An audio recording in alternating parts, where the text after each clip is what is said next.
Continuamos con más información, más detalles importantes a través de Noti13. Gracias de verdad por acompañarnos en este inicio de semana. Y así también con mucha emoción me da gusto presentar a mi compañera de Noti13 Bajío, Dalila Gallegos, quien recientemente tuvo la oportunidad de entrevistar a la jefa de gobierno de la Ciudad de México, a la doctora Claudia Sheinbaum.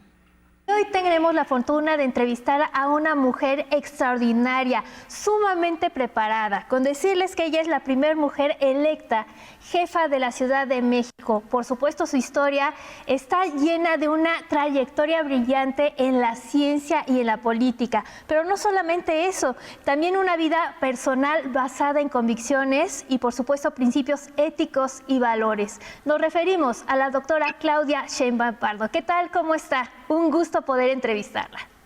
Igualmente, muy buenas tardes. Pues un placer que nos dé la oportunidad de platicar un poco acerca de su trayectoria y conocer ese lado humano precisamente de Claudia Sheinbaum. Pero la pregunta es, ¿quién era Claudia Sheinbaum antes de ser jefa de gobierno, pues ese 5 de diciembre del 2018? Bueno, previo a ello tuve otros 2 cargos públicos. Primero, electa jefa delegacional en Tlalpan, o sea, alcaldesa de Tlalpan. Y previo a ello, cuando el hoy presidente fue jefe de gobierno de la ciudad, fui secretaria del medio ambiente. Pero yo he combinado mi vida entre la política o el servicio público y la academia, la ciencia. Soy investigadora del Instituto de Ingeniería de la UNAM y durante muchos años de mi vida me dediqué a dar clases y a investigar sobre energía y cambio climático.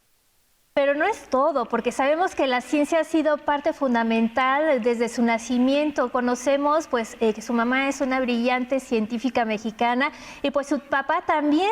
Así que pues no solamente la ciencia es parte de ello, también las causas justas. Incluso su mamá estuvo siendo parte del movimiento estudiantil del 68.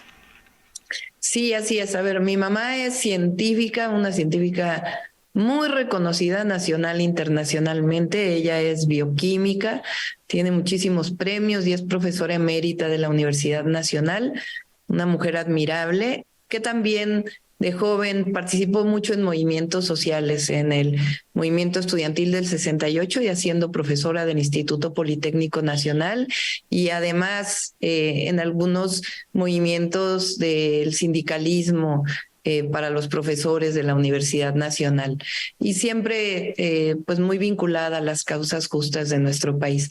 En el caso de mi padre, él no fue científico, él fue un microempresario muy cercano a León, Guanajuato, porque él trabajó muchísimos años o toda su vida en una pequeña empresa que hacía aceites para curtir pieles. Entonces estuvo muy vinculado con la industria curtidora de León, Guanajuato.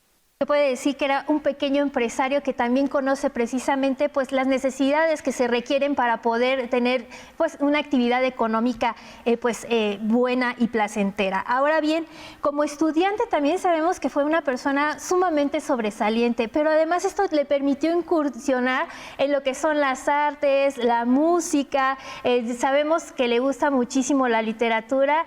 ¿Esto de alguna manera ha influido o influye para tener esa sensibilidad con las problemáticas de nuestro país y de todo el mundo? Sí, pues de niña tuve pues el gran privilegio de poder estudiar ballet, de estar en un grupo de música folclórica que en aquella época pues era parte muy importante de la vida de aquellos momentos. Y además, pues ya más grande, ya en la Facultad de Ciencias, aunque estudié física, siempre estuve vinculada con problemas sociales porque hice mi tesis en una comunidad rural en Michoacán, en una comunidad purépecha, haciendo estufas de leña mucho más eficientes que le permitieran a las mujeres tener más tiempo libre, ahorrar leña y sacar el humo de sus cocinas para que no se enfermaran. Esto es importante porque está este acercamiento desde muy joven, digamos, incluso a las comunidades, a conocer las necesidades. Sabemos que fue una importante dirigente incluso en 1986 del movimiento pues, estudiantil, y que gracias a ello, hoy por hoy se puede decir que muchos jóvenes, cerca de 40,000, tienen pues el derecho a estudiar gracias a esta lucha en la cual fue partícipe también usted, doctora, para impedir la privatización de la UNAM. Sí, en el 86-87 hubo un movimiento estudiantil muy importante. El entonces rector de la Universidad Nacional, Jorge Carpizo, hizo un plan que consistía en elevar las cuotas de la universidad, en hacerla mucho más elitista. Y hubo un movimiento muy grande que defendió en aquel entonces el derecho a la educación. Era la discusión de si la educación debía cobrarse o no. Y ganamos esa discusión, se ganó el movimiento porque consideramos hasta la fecha que la educación es un derecho. Y eso marcó mi vida, además de la posibilidad de poder estudiar hasta el doctorado. Tuve la oportunidad inclusive de salir fuera del país, y eso lo hice porque mis papás no me lo hubieran podido pagar, pues gracias a una beca de la Universidad Nacional. Entonces, para mí ahora como jefa de gobierno, algo en lo que creo y debo impulsar es la educación pública, y por eso creamos 2 universidades públicas, la Rosario Castellanos y la Universidad de la Salud, en donde estudian ya pues cerca de 40,000 jóvenes. Claro, y esto es importante porque habla de que se está dando la preocupación y como base prioritaria la educación como parte de la transformación del país. Así es. La educación pública, sí, con Vasconcelos fue algo fundamental que desarrolló a nuestro país, a nuestra nación, como una nación independiente vinculada a su propia historia. Sigue siendo esto fundamental. Yo creo en la educación pública y creo que debe ser la mejor de todas las educaciones, una educación humanista, una educación científica, y por eso desde el preescolar hasta la universidad considero que la educación es un derecho, no es un privilegio. Así es, pero usted nos dijo que este movimiento marcó en especial su vida, pero también hay un nombre importante de una lucha de una mujer grandiosa, que es Rosario Piedra. ¿Qué significa este nombre para usted y por qué cambió en ese momento su vida también? Bueno, cuando yo tenía 15 años, que estaba estudiando en el CCH Sur, supimos de mujeres que estaban en huelga de hambre en la Catedral Metropolitana, exigiendo al presidente de la República entonces la presentación de sus hijos con vida y la libertad de los presos políticos. Entonces, con muchos otros jóvenes que estábamos estudiando la preparatoria, fuimos a la catedral a ver cómo nos podíamos solidarizar con ella.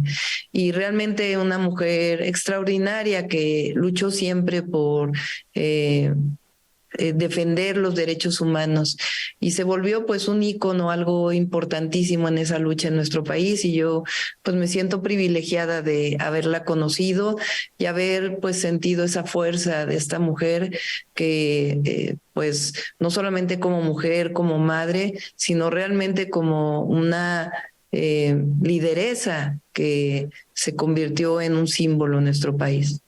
Esto es importante. Ahora bien, sabemos que la lucha de las mujeres pues tiene 69 años. Afortunadamente la mitad del Congreso somos mujeres, hay 9 gobernadoras en el país. ¿Qué es para Claudia Sheinbaum el empoderamiento femenino? Porque esto habla de la excelente preparación, habilidades y aptitudes que tenemos las mujeres hoy por hoy, incluso para ser dirigentes en cargos públicos importantes. Pues Angela Davis hablaba de que el feminismo significa el reconocimiento de las mujeres como personas. Y si lo pensamos así, pues hace más de 69 años, este año se cumplen 70, la mujer pudo votar por primera vez en nuestro país, aunque algunas entidades lo pudieron lograr previamente, pero a nivel nacional son 67 años apenas en donde las mujeres conseguimos el derecho al voto. Hoy, por supuesto, las mujeres tenemos mucho más derechos y tenemos mucho más espacios públicos de participación. Y el empoderamiento de la mujer lo que significa es darle todas las herramientas a las mujeres en términos de sus derechos, de una sociedad mucho más justa que permita que las mujeres tengamos todas las posibilidades para desarrollarnos.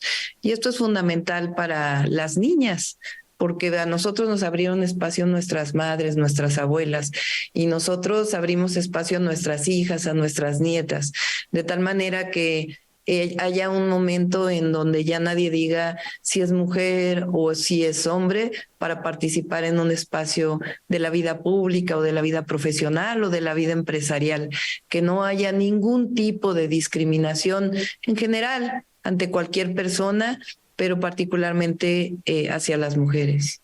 Y bueno, por último, porque no puedo obviar esta pregunta, sabemos que Claudia Sheinbaum es una mujer altamente preparada, tiene carácter y es líder. ¿Está el país preparado para ser dirigido por una mujer? Sí está el país preparado y además no podríamos decir que no. Imagínate si dijéramos que no. Le negaríamos a México la posibilidad de ser todavía más democrático, de alcanzar un desarrollo mucho más pleno. Las mujeres podemos ser lo que queramos ser. Así es, pues le agradezco mucho la oportunidad y el honor de poder entrevistar y conocer parte de su vida. Muchísimas gracias, doctora Claudia. Muchas gracias.